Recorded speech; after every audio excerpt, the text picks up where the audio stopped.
Hola, boa tarde from the Silver Coast of Portugal. A little bit chilly and wet and damp still. Fairly nice weekend, but yeah, a bit too cold. As you and I were talking about, John, it sounds like it's a bit of a cold one in Devon this evening as well. How are you, John? Yeah. A bit chilly? Yeah, well, according to the computer here, it's my computer, it's 1 degree C, so it's Yeah, okay.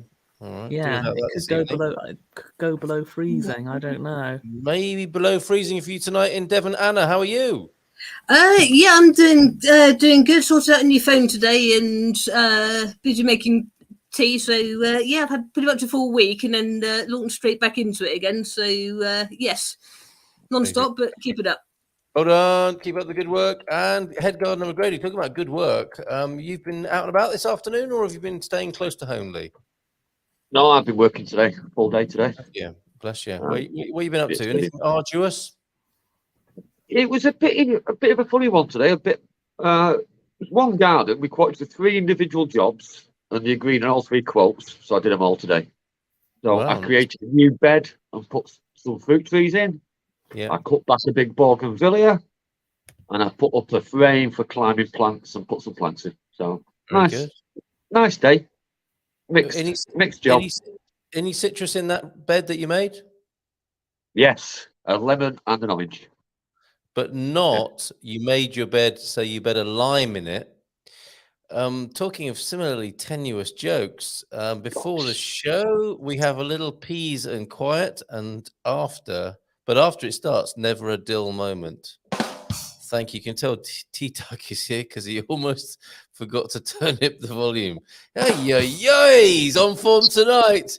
But it looks, Lee McGrady's hat is coming off, and it might be an official warning for for T-Duck having entered the pun zone so vigorously this evening. Mustafa Sifa is here with a hello and a boa tarde, and it's wet for Phil as well. Nice to have you back, Phil. How are you? A strange comment from Phil. And other comments coming in. Thanks, Pete, for being here. T-Duck, thank you for your I'll call them contributions, shall I? Yeah, Pete and Phil so far, and a few others we know are here but haven't declared themselves as being part of the community just yet. Feel free to say hi. And I think we're going to throw the phones open as well this afternoon. The hat flag has been raised. Yeah, that's right, Phil. I started learning Portuguese, and these are my first fresh words learned. Well, keep it up, Mustafa Sifa. Very happy to have you here. And do feel free to practice your Portuguese. Teach us a thing or two if you like tonight. John, if you want to voice this, please let us. Please do so now, and Anna will let us know. So, if you forgot to let Anna know about your question, or indeed have only just thought of one, let us know in the comments, either on the Facebook comments or the YouTube comments. All right, excellent stuff. I know, says T-Duck, it's a bit mulch. Sorry, Lee, let's bury the hatchet. He's pushing it tonight. Okay, Anna, we've got some questions in the chat, which is fantastic. I think you've got one or two as well, Anna, for us this evening that you've collected over the week. Yes. I was going to just because it was the shortest question in so far. This was actually in response to a image I found a bit earlier today and posted up.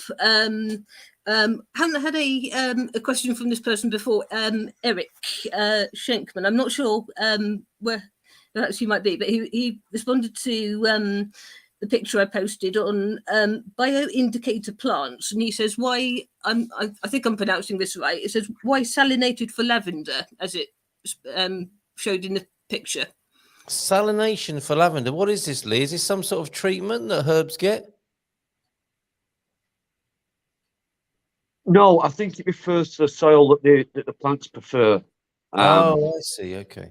So salinated, so lightly salted. Obviously, there's a certain barrier of saltiness, but once you get a light salt spray on the soil, lavender do actually tend to grow wild and natural there, and do quite well in salinated soils. Right. Yeah. Okay. And so it's a kind of people can use it. The image that Anna posted is what people use for like an indicator of soil. So when you do like your plant ID for the area, you'll see clover growing and the ground's good quality. You'll see lavender growing in big bunches, and you'll know that it's slightly salinated, slightly salted. So we get all along the coastline here. It grows naturally, and that's because of the sea breeze. Okay, and the ice plants love it as well, don't they? Yes, yeah, they grow fantastically along this coastline. Yeah. All right, fantastic. We've got a special guest who's just limbering up in the green room. We haven't seen him for a long time since the beginning of this project, but he's a cheeky chappy and he's going to be chatting to us in just a moment. Nice of you to turn up, completely unannounced and unrehearsed, but I'm sure that won't phase him one little bit. He's a professional. Lee, for people who do live on the coast and are subject to that sea breeze and a bit of salinity in the atmosphere, what other plants could they pick first of all for best results? Well, I wouldn't really be concerned because you can always change your soil pH quite easily by adding compost or using buckets and tubs. So if you're in a high salinated or salted area, then just rethink the way you do your garden. Dig out trenches and add compost into the trenches. Bring in a lot of organic matter, or use tubs and pots which can be buried and grown into. So I wouldn't really be concerned, but as we always say, look at your neighbours' gardens, because I know the area I'm in now, Fontatelia, is on the coastline and just 15 kilometres up the road in Sintra, or 20 kilometres up the road in Sintra. It's a very different salt ratio in the soil. Okay. We've got a lot of sand here, so it drains really quickly, so we don't have that problem. But up in Sintra, it's a lot of stone, and a lot of hard, what would you call it? Like a hard clay lower membrane, so the salt doesn't drain away as the same. Yes. So just got look at your neighbours and go off that, and then adapt your garden to what you want to grow. Very good. I've got happy dedicated memories. area. All right, mate. Happy memories of gardening over that way. We had a cracking tomato crop when we were growing in Aroeira, I remember. But it's not that difficult growing tomatoes, is it, here in Portugal? Look at this. Boa tarde a todos. It's our first official night in Portugal, and we're celebrating with a bowl of instant ramen and the Gumpers. Living the dream. Congratulations, says Pete, Global Nobles. And that comes from all of us. Thank you very much, Global Nobles, for jumping on and saying hi tonight. I hope you have some wine to go with that. Say the Global Nobles. No wine yet, but some Super Bock is chilling. Need to go to the grocery store tomorrow to stock up. Well, congratulations. So good of you to join us. Fantastic news. Join us on the morning show. Maybe call in tomorrow on the morning show and let us know how you're doing. Let's bring him onto the screen. Let's keep those applause going. Because look who it is, everybody. Remember this character? Hello, you lovely lot. Hello, mate. How are you? Everyone. Long time no see. Well, definitely. Lee, did you ever get to meet Rowan and vice versa? Hello, by the way. I'm not sure you I two. I don't think so. I might have been drunk at the time. He might have been drunk. Rowan wouldn't have been, that's for sure. Not no bad, but no, he's talking about himself, not you, Rowan. So, how are you, my friend?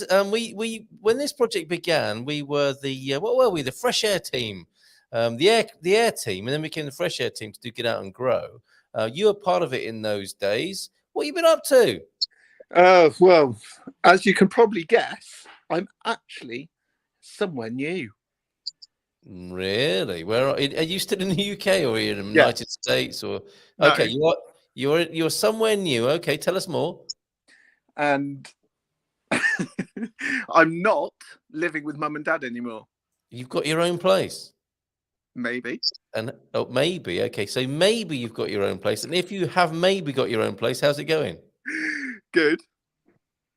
Okay, man, a few words tonight. And I have a certain somebody living with me now, of which certain Mr. Munson may know. Well, let's say, are we allowed to say hello, or are you just going to pass on my best regards? I'll see if she'll come and say hello. She's Right. a little bit camera shy, but I will see. Well, she's cooking tea at the minute. Really? You've got it all figured out, mate. Very good. You've got to ask her permission first. Oh, she's waving at you. Yeah, okay, just a wave. You can't put her on the screen if she doesn't want to be on the screen. There you go. Oh, Amy, hello. How are you? Fine. How lovely to see you. Hi. So, what's it like living with Rowan then? And you? How are you? Very well, thank you. Very good indeed. Is he a good housemate? Fine. Fine. He's that good. Right. Excellent stuff. What's for dinner tonight? When you Something- worked, yes. Something grown in the garden, I hope. Yeah, when you worked. So what are you having for dinner? Huh? Before we get back to our gardening questions, what are you two having for dinner? Pie and mash tonight. Pie and mash. Check you out. There's Pie lots of and people mash living the tonight. dream tonight. Very good. So before you go, Rowan, I mean, you're very welcome to stick around with your extensive knowledge of gardening, of course. Yes. But tell us about this radio station you're part of in the UK, and can people tune into it? Yeah. Well, for the ones of you that may remember, a certain duo will remember because they were fellow presenters.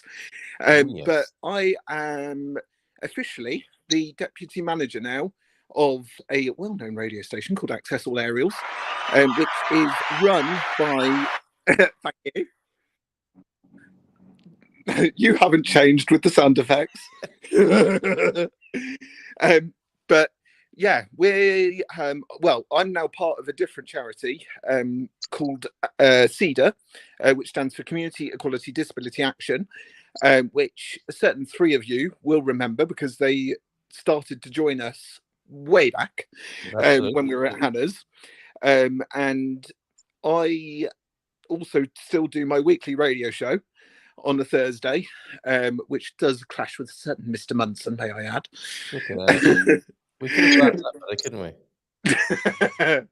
we? But like Carl's radio show, it is on the internet, and also we are now on Alexa, Google, and I believe we're on, I think, is it Simple Radio? Yeah, I think that's the one. Good man. So Access All Aerials. And what time's your show on a Thursday night? Thursday night, Thursday daytime. Sorry, what time's your show on a Thursday? I'm busy, that's why I don't know. Yes, I know. 10 till 1. 10 till 1 on a Thursday for Rowan Ford on Access All Aerials. So can you get people to tune into it now by shouting out Alexa? I can try. My goodness. Okay. No, on other people's radios, I'm saying. I know, that's what I'm going to have a go at. Come on, shout it out now. Alexa, yeah. open Access All Aerials. Sorry, no can do. You'll have to do it yourselves, folks. Go to Access All Aerials where you can hear Rowan. Rowan, thank you so much for joining us tonight. Great to see you again, mate. Likewise, we must have a proper catch-up soon, though, Carl. We must. It's been ages. That sounds ominous. Okay, enjoy your pie and mash, mate. I will do. Love to the family. Right. Speak soon. And love to Amy. Bye for now. Ciao, ciao. There he goes. Bye, mate. Top man. Oh, wow. Check him out. Wow. Okay. We have questions about jobs in Algarve. I'm not sure if we can help with that tonight, but we'll see what we can do after we've addressed all the lovely gardening questions that have been sent in. We've got another one from you, Anna, I think. We do, yes. We've got. I'll do Beverly's next, which has a picture I think I sent on WhatsApp and on Facebook as well. Basically, the question is, what are these, and what can I use them for? My Portuguese neighbour, I hope I'm pronouncing this right, told me, is it sopa? Super. Yeah, that's well. The clue, the answer to the question is in what the neighbour said. I would say. Although, okay, what are the flowers as well? So we've got two things going on there. Do you want to do the flowers first, Lee? That looks like it does look like chamomile, but was told no by the neighbour. Is it oxide daisy? Yeah, I'm on a really small screen. That's a really small picture. It could be a daisy, yeah. It could be feverfew. It could be oxide daisy. Yeah. I can't see the foliage very well. No, okay. That's a tricky one, Beverly. But those are shushu, those vegetables. Lee, you'll know them. Do you like growing those? Not really, no. What, I don't like eating them, yeah. I've tried them a couple of times. Sandra's added them to different dishes, but they're not mine. Yeah, right. And if we got them the wrong time of year, but they taste a bit bittery to me. So yes, yeah, and a strange texture. And I think the reason why the neighbour said sopa, that means soup in Portuguese for you, Mustafa. Yeah. And they would work in a soup. It's quite a good way to hide them in many ways. You can roast them, but this is not a cookery show. But that is what is known as a shushu. And people were very helpful, weren't they? Anna, on the Get Out and Grow group with some suggestions about what Beverly might do with the shoo. So stay tuned during the week in the group as well, because it's a gardening community, and other people come with other answers and suggestions as well. And we'll come back to some of those that in relation to this particular vegetable. First time I saw it was here in Portugal. Same for you then, Lee. You saw it. You saw the shoo first in this country. Yes. Yeah. So yeah. The first time I saw it was actually when I started work, because one of my customers had one in the garden. Yeah. And they were given to me the same way. And I took them home. Sandra was very excited, but not my not my cup of tea. No, and they hang from vines, don't they? They're quite extraordinary things as well. Yeah, they don't look like they're naturally suited to the vine either. The vine's very bitty, and my experience of it is they're not they don't look great either. You know what I mean? They're not aesthetically looking plants. So. Yes. Yeah. It's an odd one. It's very Portuguese, isn't it? Like the cabbage tree, really. I know that can have an ornamental beauty of its own, but it is a little bit of an oddity, isn't it? The great big, like perennial cabbage tree. And I think you can put the shoo in the same sort of category as that. So thank you, Beverly, for that question. I do a couple of very nice gardens where they're very modern and they look great, and the grass is kept nice and the beds are tidy. And then in the back, behind the roses, is a fucking cabbage tree. They're just for no reason at all. They're just like growing them. Yes. Get rid of it and make the garden look better. Yeah, but those stalks are like indestructible, aren't they? We composted a couple of the stalks, and they're still just lying there. Still there. Yeah, they'll be there along with the cockroaches and dinosaur bones in years to come, won't they? I love shoo, very common in Brazil, says Simone, who's joining us tonight. MSc in psychology, MBA, and coach. We have erudite company with us tonight. Thanks for tuning in. What do you do with the shoo? I think Lee might allow us to just permit us a little bit of recipe sharing with that one, given that Beverly asked the question. If it's fever for you, that particular flower, let me bring it onto the screen again. Beverly, it will have a distinct smell, but good for colds. Decocted in tea. I love Simon's knowledge. It's fantastic. The most amazing information comes from Simon across all the shows that we do. So thank you, Simon, for being here tonight. And Louise is here with Welcome to Portugal for the Global Nobles as well. What a lovely welcome you're having in this lovely community this evening. What else have you seen, Anna or John or Lee? Did you want to mention anything in particular tonight? Is there any more questions, Anna? Actually, we've got. I thought we had one. We've got 3 more. It turns out we've got one from Carolyn. I'm not sure if Portugal based, possibly. And it says, "Can I ask about the health of fruit trees? I have a tangerine tree that every winter has given us loads of fruit. This winter there is nothing. I did water it through the hot summer, so just wondered if a fruit tree reaches an end of life stage, or could it be because it didn't get enough water due to last winter's droughts? Any ideas?" Good question. It has been mentioned on the show before. I have a tangerine tree, exactly the same condition. When they were in the flowering stages earlier this year, we didn't have the right kind of weather for the insects, so a lot of the flowers weren't pollinated. Therefore, we have no fruit on them. We did also have a strong wind at the time as well, which blew a lot of the flowers off, so they weren't there for long enough. So don't panic. Next year, if the weather's right, it'll be abundant again. It's not good to the end of its life. It's just we had a bad spring and we had a bad flowering time, so it's just normal. Won't that be this year now? Because it's 2023, or do the tangerine trees start in January with their fruit? No, they really should be putting fruit on now. They should have lots and lots of fruit on over the Christmas period. And they get next year.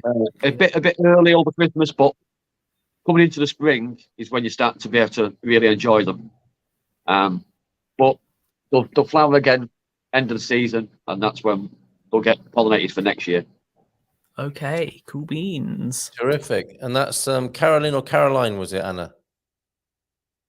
I think it was Carolyn, looking at the spelling. Okay. There you go. There's a bit of a tangerine tip for you. You can't plant flowers if you haven't botany. Botar pessoas com dedos verdes. Okay, nice one, Pete. Good afternoon, people. Is that with the green fingers? I hope you all had a great weekend. Some questions for Lee. Number 1, why are my terracotta pots getting a white cold on the side. Is that mineral salting on the side there? Is it peat bleach? Yeah. Yeah. It's just normal. You buy them, you put the compost in, and it's a fungus, really. It's a fungus. You've got the moisture from the pots, the compost in there, and it's just fungus escaping. Jet wash them, give them a little bit of washing up liquid on it, will clean up nicely. There you go. And that's pretty white. If you've got good compost in, it should happen. It's an indicator that your compost is healthy, and it's got lots of bacteria and microorganisms inside there. Oh, that's a good indication. Very good. So that's probably white mold rather than white cold on the side. There you go, Pete. Thank you, Lee. Is there a punishment site? This is a question from Phil. I think he's posted this to the wrong group. Is there a punishment site you subscribe to, or do you publish to it? I'm not sure what he means. Second question from Lee. Why are some of the citrus leaves developing very small green dots on the leaves? Is it a lack of light, as I can't see aphids or spider mites? If it's when he says dot, I wonder if he means like a bubble, and that's a fungal disease that's got into the leaf, and it's creating a little bubble, a little. You can really feel them when they're starting, and then you can see them when they get a bit bigger, like they are now. And that's a fungus issue, and that's coming with the humidity that we're getting. It is treatable, but we spoke about something similar before.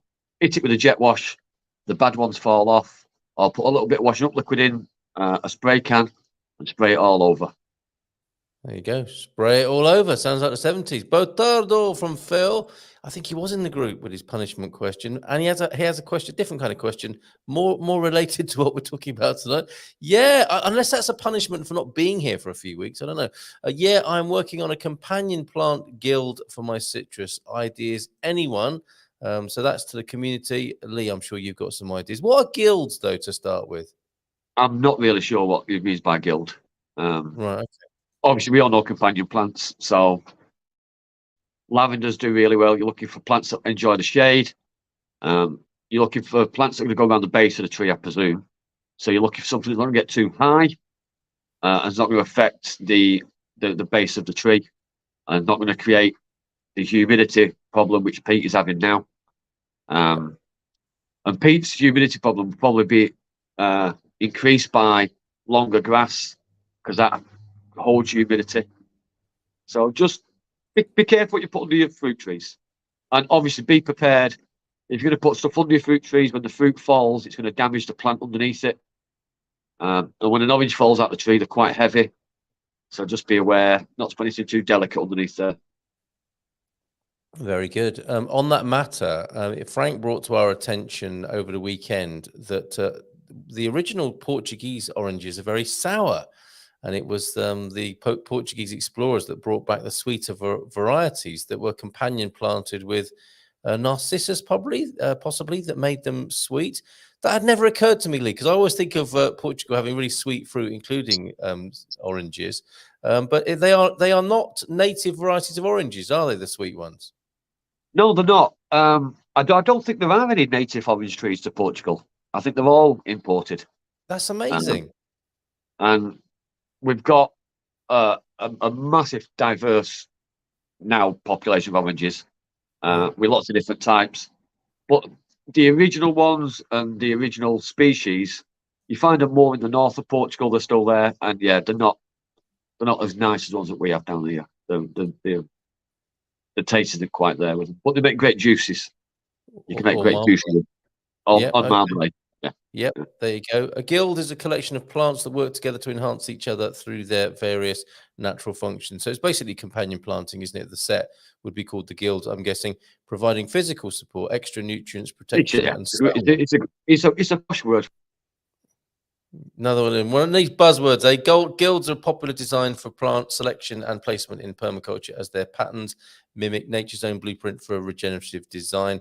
And thank you very much that was newlifeonahomestead.com for that definition. That's really nice. Thank you very much for that. Pete says, really helpful. Thanks so much for those answers. And let me just remind everybody that this is a phone in as well now. So let us play a little jingle for that purpose.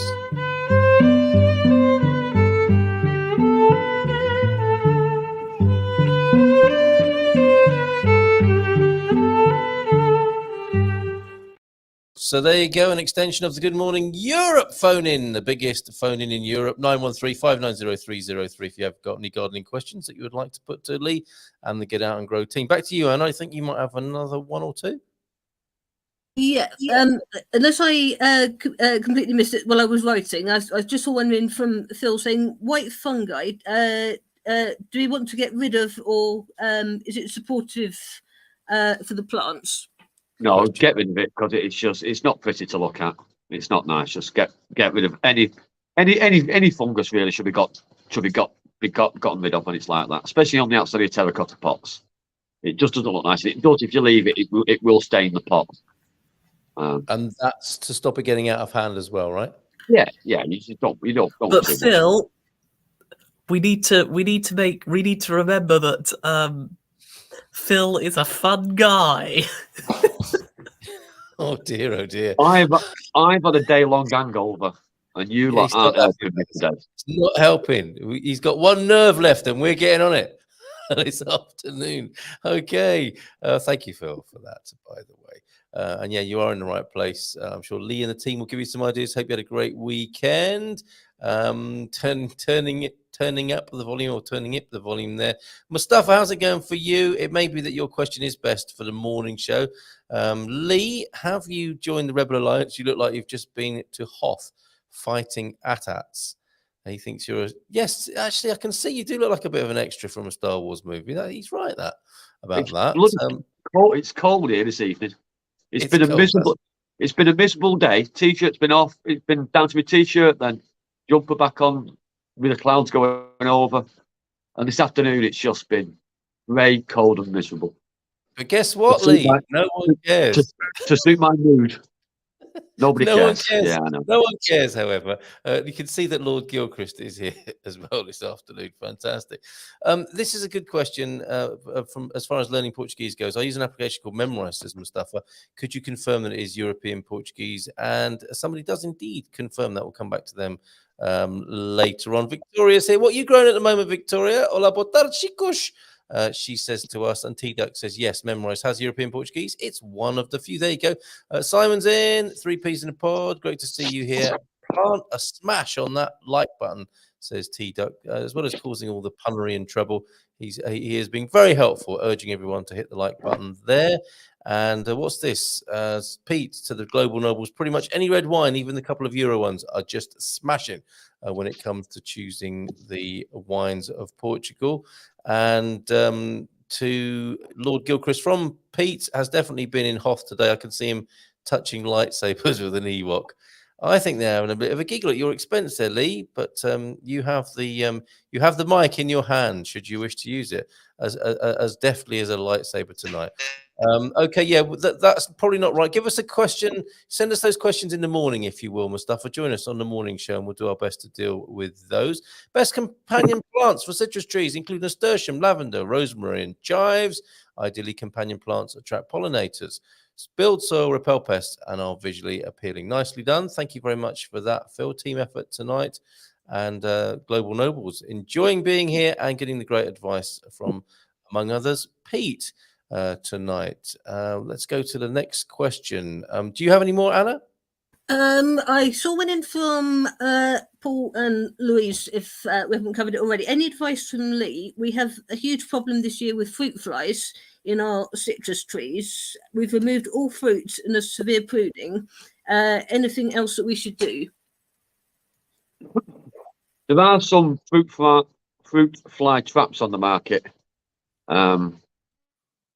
I think I posted a picture a few months of one, but I'm in the garden tomorrow, so I'll take another picture and I'll post it onto Facebook group tomorrow. It's like a little orange bell type thing with a flat plate underneath it. They do really well. And then, as we talked about in the past, the bottles of water with the codfish water inside it. Oh yeah. They are more of a traditional way of doing it if you want to include plastic bottles in your trees. But yeah, it's just a constant battle with fruit flies is to minimise them as much as possible. Yeah, and they've done the right thing by cutting back and getting a fresh start at it. Very good. And yeah, white wine vinegar, a trap that's being used there by Louise as well. The house flies as well. They seem pretty epidemic and late this year as well. They've stopped bothering people, have they, since the summer, it would appear. I've heard a lot of people complaining about that. But what can you do about it? You live in a warm, a humid climate. You're going to get flies, aren't you, from time to time? Let's have a look. What else do we have here? Houseplants are my best friends. Oh, man. And we've touched on guilds tonight. You go, John. T-Duck enjoying the cut of your jib tonight with your fungi joke, I think, earlier on. A reminder to all gardeners in Portugal, please wear gloves when working in soil that hasn't been touched for a while. I moved a stone yesterday, under which was a scorpion. Nice one, Louise. Did you get a picture or did you just run a mile? Lee, you're shaking your head. Are you not afraid of little scorpions? No, I love finding stuff like that. And Yeah. I've not been wearing gloves today. Have you I had not? them on when I did the bougainvillea, but I've got dirty hands today, so. Right. Okay. There you go. Back What in fun! touch. Sorry. All right, good. And it was funny. I was listening to a radio show the other night, and they were talking about spiders and snakes. And when this is while I was out walking the dogs, and I got home to see something moving across my curtains as I sat down to watch a bit of telly, and it was a massive spider. Well, not massive, but as you know, certainly as big as a €2 piece, a nice hairy one, you know. And I went and got a glass and gave it the old glass and piece of paper treatment. But yes, quite nice. Maybe it's the time of year for finding, you know, bugs, creepy crawlies and bugs and scorpions and snakes, because we're disturbing things at this time of year, aren't we? The snakes and the scorpions are only well hidden now. And the slow worms, they'll reappear back in the spring when the weather warms up. Okay. But all the insects, yeah, they're moving indoors with us because it's cold outside. Yes, and you really can't blame them, because it's been a miserable winter this year. Yep. So there you go. And you know, sometimes, don't you, when you've got a big spider in the house, because you can hear it paddling across the floor. That's always amazing when you can hear the spider's feet touching the floor. You're nodding your head there, Anna. Do you get those on the floorboards and the carpet sometimes, a big British house spider? I think occasionally we've seen a few. I was just trying to think if you were saying about snakes then, because I did have a time of encountering a couple of grass snakes. This is going back a bit when we had both the cats, but I think the biggest puzzle was how on earth did they get it through the cat flap, because it was easily about 1 meter, 2 meters long. I don't think Mum was terribly keen on the fact it was in her bedroom at the time, and I think we actually needed help to get it out, and it was actually really sort of showing a bit of snake attitude, if you like, because we actually had to put a box over it, and it was actually lunging at the box and trying to go for it. So we actually had a bit of help to get it out the house, because Mum isn't terribly fond of snakes. So we had that was quite new for the cats to bring that one in. What a moment! As far as wildlife we're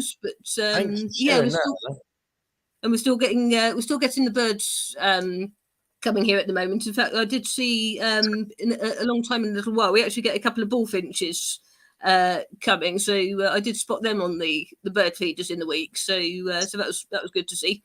If you want to encourage the bullfinches to come more, put out some sunflower seeds. They love sunflower seeds. Oh yeah. Yeah, they'll always take them first.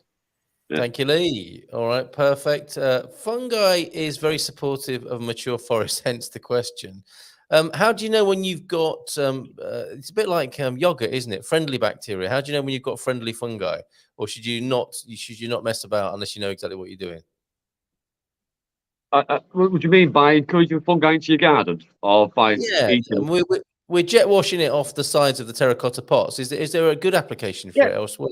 That's just for that's just for aesthetics, really, more than anything. And you don't want it to stain your pot. And it just doesn't look nice. But I encourage fungus of some sorts into the garden by burying wood, by having a compost heap, by using hugelculture. That all relies on fungus. So we're reliant on it. If all the fungus disappeared, we'd all be dead in weeks. Okay. We really are reliant on it, and it's a fascinating subject to go down the rabbit hole of fungus. It's if you want to waste a weekend, start googling YouTube fungus videos. Don't do it, anybody. Look, Cold and Miserable will make a great band name, but going down the rabbit hole of Fungus could be a good name for their album as well, by the sound of it. Turns out Matty's in as well tonight, and I can't believe we've only got like 10 minutes to go. Turns out I will buy Zero Horta from the local co-op for $6.50 per 50-litre sack. Need 12 to fill my raised garden bed. That sounds like good value. Zero is the word for compost, isn't it? And a company as well, right? Yeah, it's a company. I think it'll be one of the biggest. The one you see everywhere. That's right. There's one compost company that really dominates Portugal. Yes. Yeah. $6.50 a bag. It's a pretty good price, actually. The price of compost obviously is increasing with the price of fuel. So, yeah, $6.50 a bag's not bad. But again, you only need a couple of inches of compost. You can fill the rest with organic matter, stuff from the garden, cut grass, and then compost on top of that. So don't feel you need to do 1.5 foot of compost. That's a good call. Yeah, unnecessary waste of money. And should Matty buy a couple or one bag of horse manure? Because Zero do a horse manure as well, don't they? Yeah, I would definitely. If it's a new bed, I'd definitely add some horse manure in there. But I'd put it subsoil as well. I'd put that underneath. Okay. I'll have it sit on the surface. Yeah. Because the stuff here seems to be a bit not really broken down the same. It's not really decomposed yet. So put that underneath and then put the compost on top of it. Nice. And allow it to break down out of view. All right. Pete's saying, and I've seen this elsewhere on the web this week, the processionary caterpillars are around as well, not just near the pines. Have you had the experience of this season, Lee? I've took some excellent photos of nests. I've yet to see any caterpillars yet, but I'm always very aware of them. And another good reason to wear gloves this time of year, because even if they bury themselves in the soil, they're still dangerous. And if you're moving soil around, if you put your hand into soil, it's very easy to disturb them and become get the allergic reaction from them that a lot of people suffer with.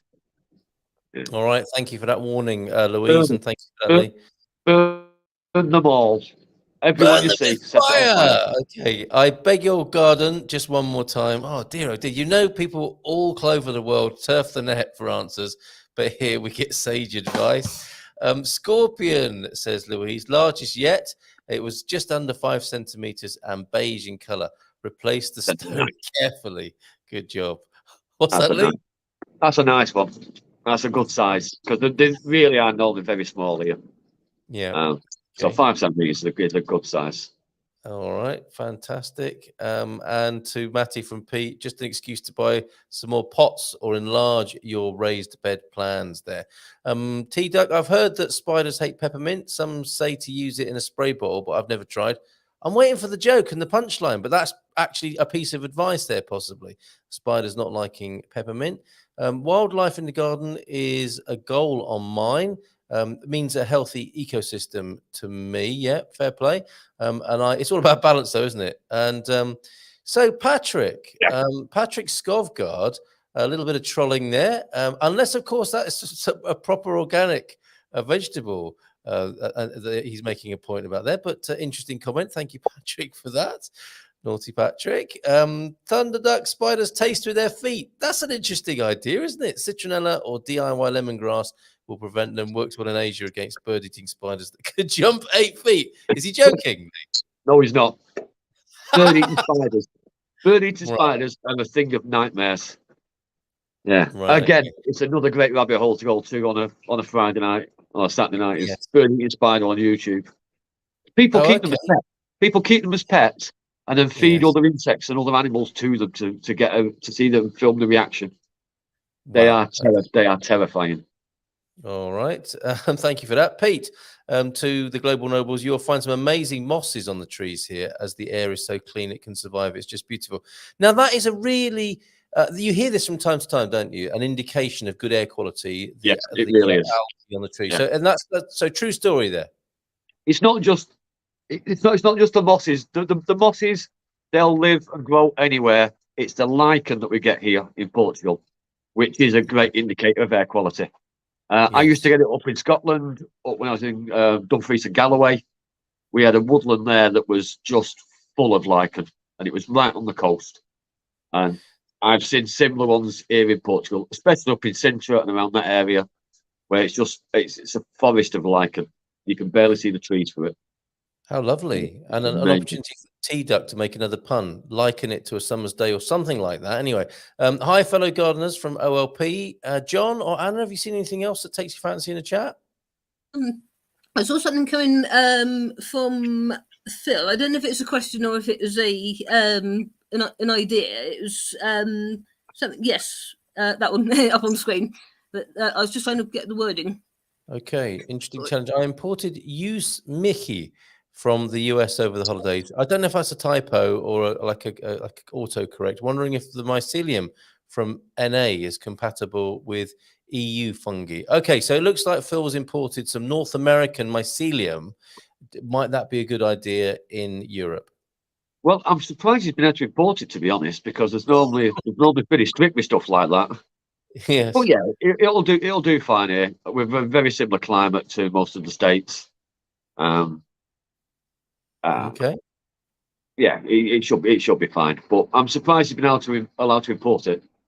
Pictures, please, Phil, of your developments and the attracting wildlife to your garden. Love to see those videos and pictures of the wildlife coming to your plot. I love Ophiocordyceps unilateralis fungus. I'm wondering if Pete is winding us up with a trick name there, but I think that's actually a proper name for a fungus. The way it eats out ants' brains after sending them up trees is amazing. Hours of fun. My plan is to put down cardboard, add some sticks from pruning cuttings, then add the compost. But I could do a layer of horse manure before the compost as well. Thumbs up from Lee for that. Yeah, perfect. I'd actually put the horse manure on top of the compost, on top of the cardboard as well. Sorry, on top of the cardboard. Because the compost the manure likes to be damp. It breaks down better when it's damp. It creates that better fungal growth that we were just talking about. So yeah, cardboard, manure, wood chippings, manure, compost. So you lasagna. Yeah, there you go. Yeah. Lasagna garden. Matty, I can get you a truck full of horse manure for €60. Bargain. I did the same with our top tomato bed. And we just laid it. We laid it just like that. Wood, manure. But we were using goat poo because it was really cheap at the time. And it's done really well. Is there a commodities market for relative types of horse excrement then? God, yeah. Yeah, there really is. Yeah, genuinely. You want it to be well rotted. You don't want too much straw in it. You don't want it too wet. You don't want too much urine in it. If you get a girl that rarely cleans the stable out, you're going to get a lot of urine in it, and that's not too good. If you get a girl that's too good at cleaning the stable out, you get too much straw in it. Well, I know that. So you need to find a girl that knows how to create a decent, stable environment for the manure to break down. Right. I've been to farms, I've been to yards when they look at me because I'm being picky about which manure pile I'm using or which part of the manure pile I'm taking out of, and you can see the different girls at tipping different places on the pile. Well, there's a definite knack to it. So when it comes to manure, you're not shitting me. Pardon me for that. I think Anna's coming in with a question. John may have to go. Cheers, John. If you do, Anna, over to you. OLP has messaged saying, are there poisonous snakes and spiders in Portugal? There are poisonous snakes in Portugal, but I think it's only the adder, is it? The same as what we have in England? I think you're right. And there's a difference between poisonous and venomous. Yes. Poisonous means you can't eat it. Venomous means it'll hurt you. Yes. So there are no poisonous snakes in Portugal because you can eat all of them. But the adder is the one that gets you. Very good. But there's the whip snake, which is quite aggressive. I come across them most commonly. Yeah. And there's a false whip snake. They can be a little bit aggressive too, but they're not dangerous. And when you see them, you realise how small the heads are. They can barely get the mouth around your finger. Oh, that's so comforting. So really don't blame them. Thank you for that. Spider-wise, I've had a couple of bites off spiders here where I've ended up with a bit of a reaction to it, but it's been nothing dangerous, I don't think. Wow. Okay, there you go, OLP. Well spotted, Anna. Anything from the US will tax your garden. I think that works on a number of levels. Our woodland is about 4 hectares, is woven with lichen. You're so right, Lee. Usnia, thanks, Pete. Fees here. Old man's beard is one of the most powerful medicines. The long, fuzzy lichen, grey-green colour. That's what Lee is working on his face there, I think. And Victoria's new additions on the balcony are calla lilies and some gorgeous Monstera deliciosa. Thank you for letting us know. Pictures, please, when the time is right. Invasive species, Jean, the fungi, not the colour lilies there. Interesting. And Pete, a final comment from Pete, I think. Only one adder is poisonous in Portugal and killed about 2 people in 60 years. But the funny thing is, they call all snakes cobras here. Yeah, they do. It's the general term for snakes is cobra or cobra. Dogs and cats are more affected by the adders. They get killed quite regularly. It's only the same as they do in England on the moorland, because you're always in a more wild area when your dog gets attacked, and you don't always know it's been bit, and then it goes into shock on the way home, and then by the time you get to the vets, it's dead. Yikes. So just be a bit careful with your dogs. But indeed, the thing is with the adder, because they are so big, and because they live in wild areas, as you're walking towards them, 9 times out of 10 they've gone. You don't even know you've passed them. Yeah. They're not a real crowd of variety. Yep. So you're very unlucky if you do encounter one. And no, you're very lucky to see one. You're lucky if it nips you. Yeah. Okay. Nicely said. Well put. They are pretty to do. Yeah, venomous. Thank you, Lee, rather than poisonous. That's absolutely right. Nice distinction there, Lee. That brings us to the end of the show this evening. That flew past tonight. Absolutely brilliant. Thank you, everybody's contributions there this evening. And nice to see Rowan, whose show you can catch on a Thursday morning on a station called Access All Aerials. We all used to work together back in the day. Nice to see him on the show. Hey, tonight, Anna.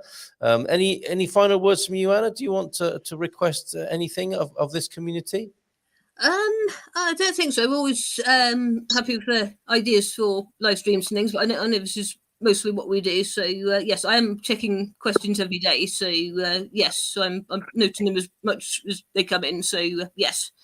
And a very good job you do too, Anna. Let me take the opportunity to say that. Thank you very much indeed, and we'll see you next Monday. Last word to you, Lee. Anything anyone should be doing in the garden apart from tying everything down? We've got some high winds coming in, haven't we, this week, and more rain? Yeah, we've got a bit of a storm coming back towards us, so any dead branches in trees, just be aware of them,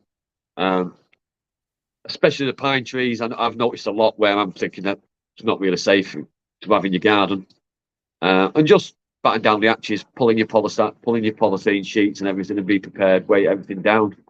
If you've got matting that's exposed, like weed preventive matting, put a few extra bricks on it, and just get ready to live with it. And stay indoors, get the fire going, make a nice cup of tea, and then when it gets dark, open the wine.